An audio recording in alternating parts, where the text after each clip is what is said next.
Rashah McChesney here with the Peninsula Clarion and this week's Tightlines fishing report. The early run of kings and sockeye on the peninsula may have tapered off, but there's still plenty of fish to catch.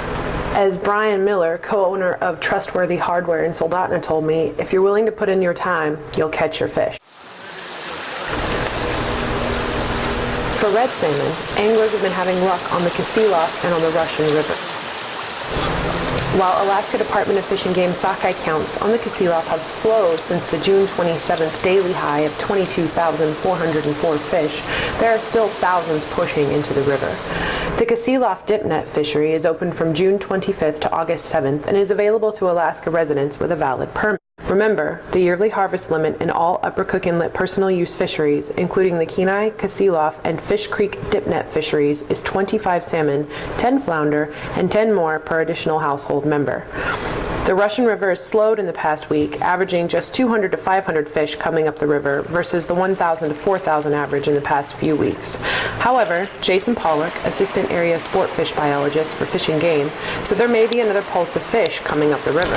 Pollock said normally on runs where sockeye start off with a bang and Fish and Game liberalizes the fishery, the counts flatten out, but then the fish start staging again at the river near the confluence and push through one last time.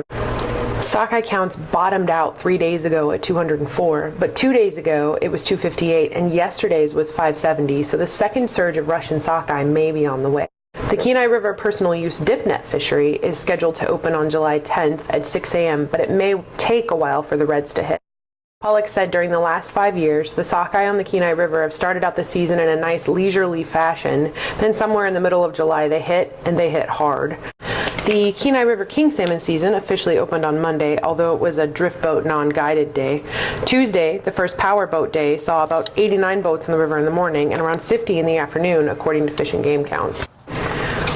Water conditions on the Kenai are normal, although a bit high for this time of year, and the water has good clarity. And anglers are saying it's taking them a while to catch kings, but there are kings there if you've got time to fish for them. Halibut fishing is still going strong, and Miller said it was a good thing to target right now because of the lull in salmon fishing. A few reports of mushy halibut have come in this season, and Fish and Game records show that those halibut can be found sort of together in certain locations. So if you catch a halibut that feels flabby or doesn't look healthy, you should release it immediately unharmed and then consider moving to a different spot. If you're looking for other places to avoid the hustle and bustle of larger fisheries, lake and flyout options are available. Pollock suggested Swanson Road Wild Lakes, as well as the stocked Longmere and Sport Lakes. Miller suggested Johnson Lake, Summit Lake, and Spirit Lake. And for those looking for a different fishing experience, he suggested Hidden Lake, although he said to watch the weather as it can kick up pretty well. Anglers can also head down to the Homer Spit.